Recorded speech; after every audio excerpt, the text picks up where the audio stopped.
Bonjour et bienvenue, je suis Blaise Fiedler de photoloco.fr et je suis à Paris pour le salon de la photo qui va se tenir pendant 5 jours au Palais des Expositions.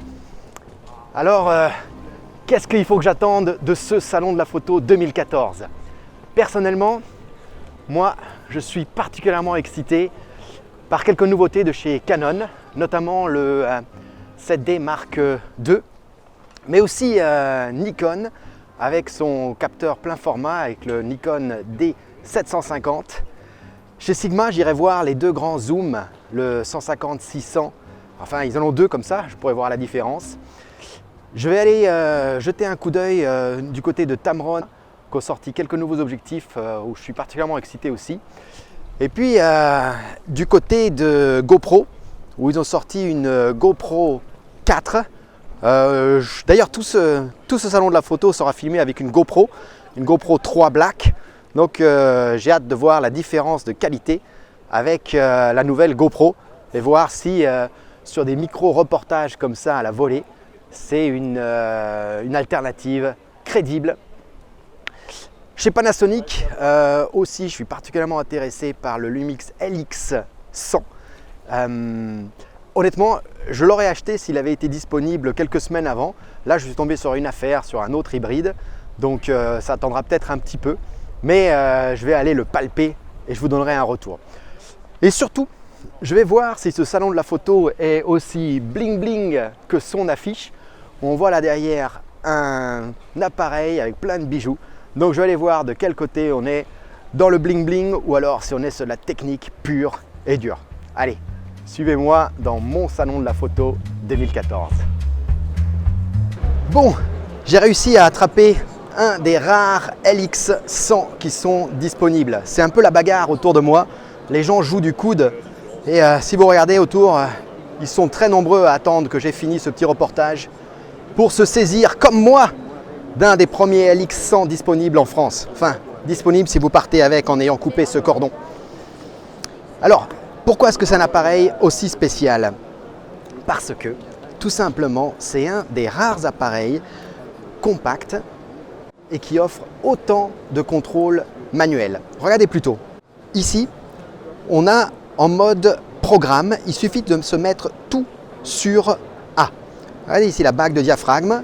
Dès que je bouge la bague de diaphragme, je passe automatiquement en programme priorité au diaphragme. F4, F2, 8. Donc là, les deux A, je suis ici en mode P. Maintenant, on va passer en mode priorité à la vitesse. Et bien, c'est très facile. Il suffit que je déplace ici le bouton vitesse et je suis en mode priorité vitesse. J'ai évidemment ici la correction d'exposition directement accessible tout en gardant mon programme priorité à la vitesse. Au niveau de la vidéo, vous voyez ce petit bouton là gère la vidéo. On a un capteur qui permet de capturer de la vidéo à 4K, à 25 images par seconde. Si je reviens sur la photo, quelque chose d'autre qui m'a assez impressionné, c'est la distance minimum de mise au point. Je suis à quelques centimètres juste de ce que j'essaye de prendre. Et voilà, c'était le LX100 de Panasonic. À bientôt. Bien, me voilà sur un stand, le stand de Fuji. On est super serré ici sur le stand, donc j'espère que j'avais quand même réussi à vous montrer l'innovation de Fuji là, du salon. C'est le Fujifilm X100T. T comme third ou troisième génération. Donc c'est un compact expert avec une focale fixe. Ici vous voyez un 23 mm f2.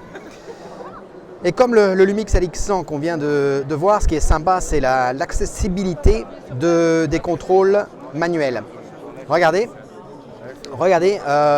pour le diaph.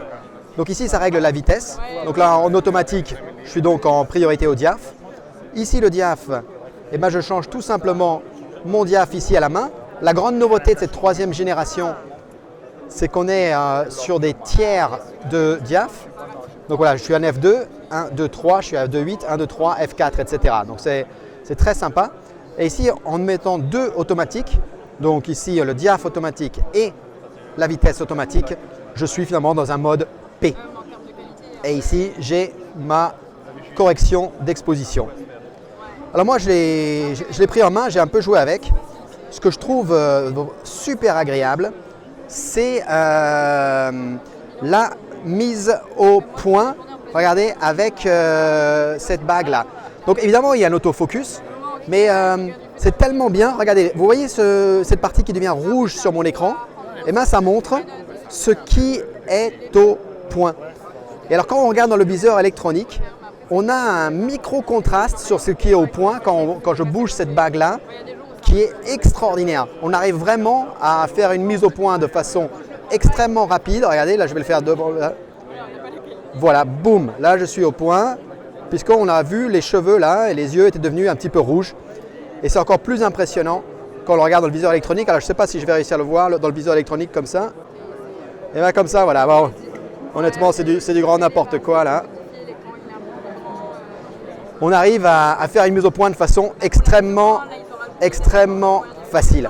Donc voilà, un look rétro comme tous les Fuji, mais drôlement efficace, très agréable, un vrai appareil de photographe. Donc bravo encore Fuji pour cette troisième itération, 23 mm f2, le en exclu Fujifilm X100T. Voilà, baissez l'appareil maintenant et regardez-moi. Super.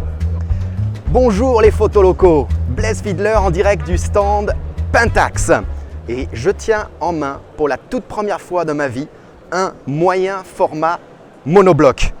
Alors, il faut que je vous dise que c'est un moyen format parce que quand je le regarde comme ça, et la première sensation que j'ai eue, c'est de me retrouver avec un réflexe dans la main. Je retrouve mon Canon 5D, votre Nikon D800. Vous avez un réflexe dans la main avec tous les réflexes que vous pouvez avoir sur un réflexe, mais avec un capteur grand comme un stade de foot. Regardez plutôt, ça s'enlève exactement comme n'importe quel objectif interchangeable.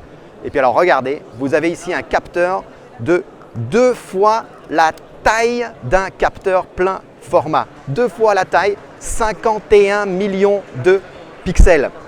Alors comme on a cette taille, un énorme avantage, c'est que je peux monter les ISO aussi. Alors regardez là, je peux monter les ISO jusqu'à 200 000 ISO.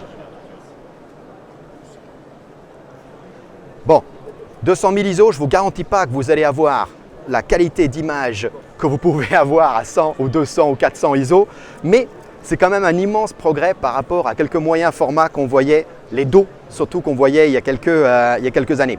3 images secondes, une prise en main fabuleuse. Et alors regardez, une autre innovation, vous voyez, une belle résolution sur l'arrière, mais ce que je trouve super intéressant, voilà.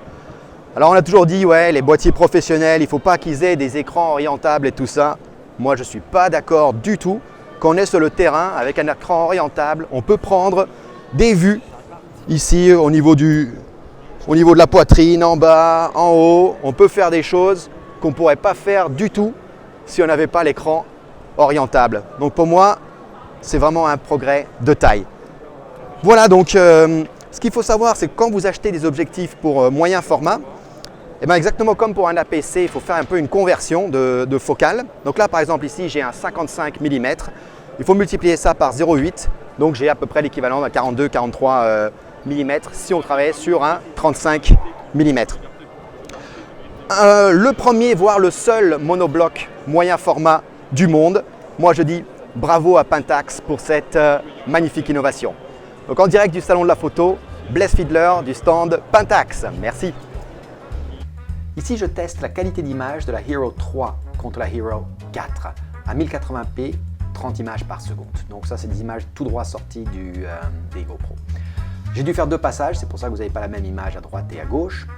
Ce que je remarque, c'est que le rendu de couleur sur la 4 est légèrement meilleur. La gestion de la basse lumière est aussi légèrement meilleure sur la 4. Et là où je pense qu'ils ont fait le plus de progrès, c'est vraiment sur la netteté. Alors, au niveau de cette qualité, c'est quand même sur des petites proportions que ça se joue. Ce n'est pas un changement absolument radical. Donc je pense que quand on parle de qualité d'image, il faut plus parler d'évolution de la 3 à la 4 que de réelle révolution. Encore une fois, il y a d'autres avantages sur la 4. Ici, je ne regarde que la qualité d'image.